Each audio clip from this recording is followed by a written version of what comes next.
Hey you, and welcome to this video where I will help you out how to go live on Facebook. And before we can start with going live on Facebook, you need to log into your Facebook account and then from there tap on the plus icon right in the top.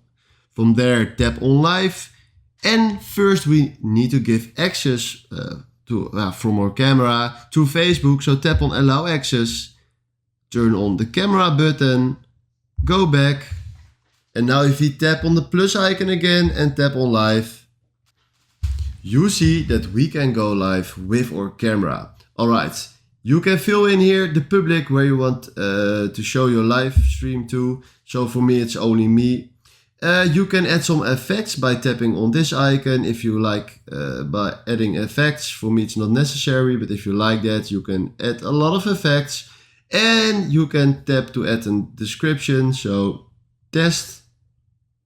Now let's do done. And now if I tap on go live, we will go live in 1. Boom, we are live now. Alright, now if you tap on finish. Now we tap on finish, ending live broadcast.